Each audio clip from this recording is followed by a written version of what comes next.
franktalks.com. Relationships, sex, passion with Dr. Laurie Betito. Hear the show live weeknights 10 to 11 on CJAD 800. Welcome to Passion, a show about love, sex, and relationships. Tonight on the program, dating dilemmas.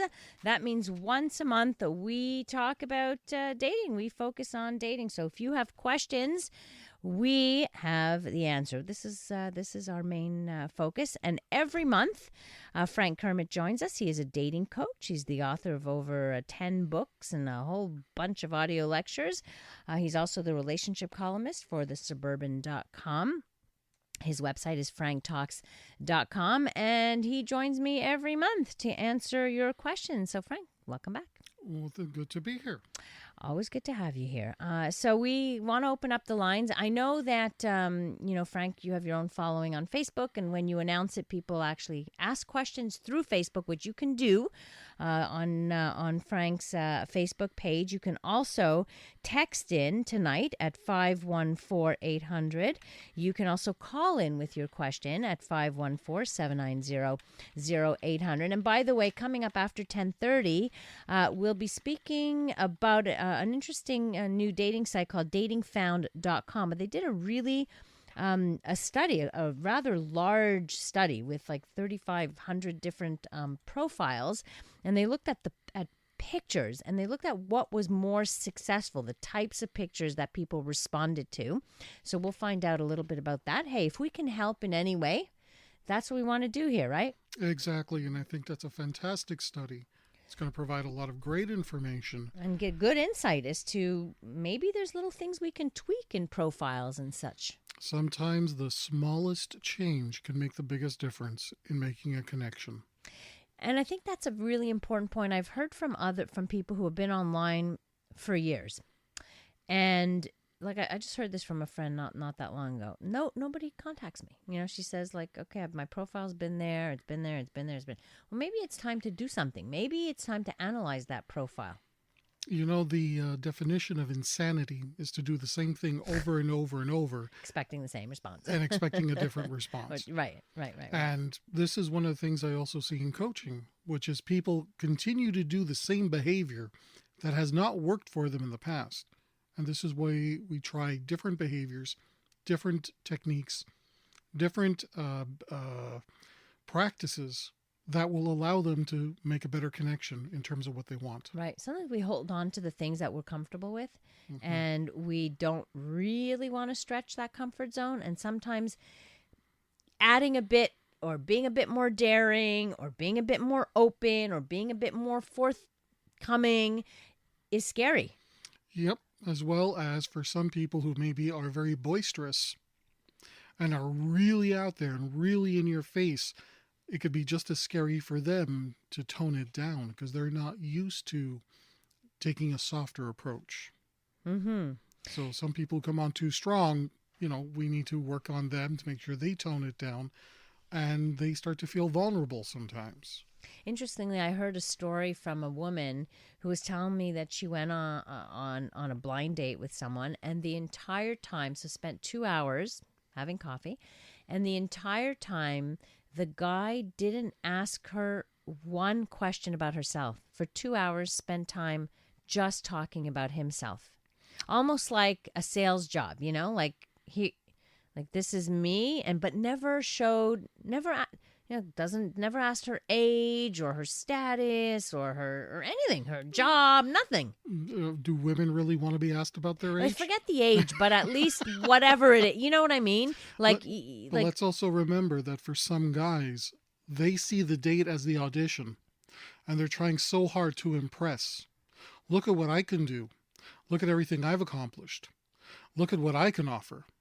And there are some women who make men feel that that's all they're useful for. So you look at some men who, let's say, try to impress upon a woman how successful he is, how wealthy he is, all the material possessions, and I can take you on these trips. And there are women who are looking for men like that. The same way there are some men who, they don't really know how to connect. They may not even be interested. They're just looking for, it's called arm candy. Mm-hmm.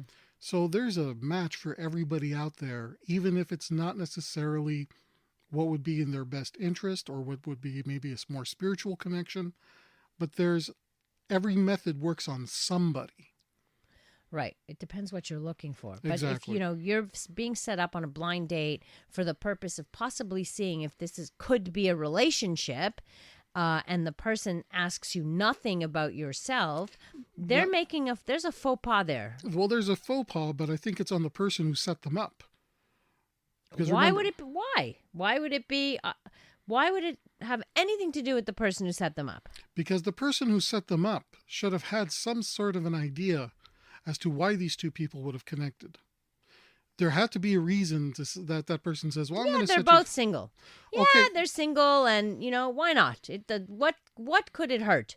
But the person who set them up does not know that that one person is going to only talk about themselves and not ask questions. Well, Come on. Shouldn't they get to know that? I mean, if you're setting somebody not up... necessarily. I'll Just set because people up. I'll set people up who I don't know all that well. But if the only criteria that you're setting two people up is that they're both single, And that's more or not less enough. in the age range, and more or less in the same culture or whatever it is. There's a few things that match up. Well, there has to be I something can't be that's responsible compatible. for it. There's got to be something more compatible. You don't just take two people who are single and say, here, go out on a date. Why not? Why not? Because you end up in situations where somebody sits there and says, the person didn't ask me any questions. Yes, but how would I have known that if I've never been on a date with that person, I would not know how they behave on a date. I know how they behave maybe as a friend. Find out from each person, what are you looking for long term? Give me a list of the criteria that you're looking for in a life partner. I'm not a matchmaker, Frank. I just wanted to, hand that over. Hey, here's a nice girl. Here's a nice guy. I'm not doing all that work. I'm going to send them to a matchmaker for that. I am not doing all that work. Sorry. I figured, hey, here's two people I know. They're both, nice people.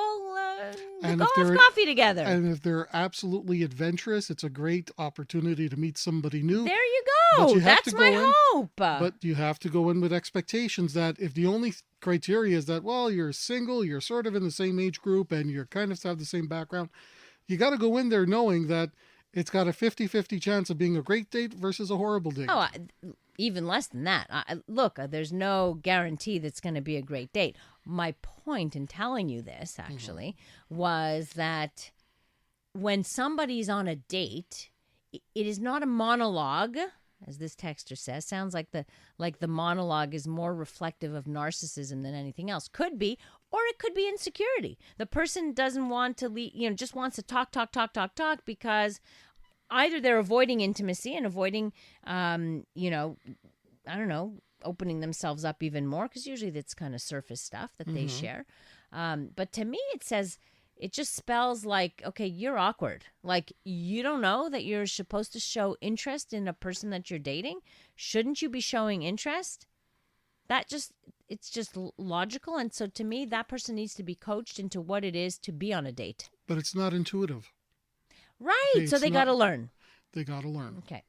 Right. It's not intuitive. And I think that's a good bottom line.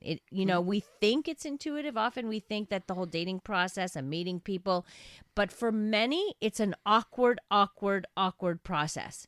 And it's confusing, and they don't quite know where they go wrong. They haven't analyzed it at all. So this is, I guess, where you come in. It's one of the things that human beings just don't learn in school, and that is how to relate to one another. Yeah. We will go into education for years for a particular profession, but for something as basic as how to have a conversation, how to relate, how to connect, how to behave on a date, there's no schooling for that. There's no Just like there's schooling. no schooling for parenting and anything else.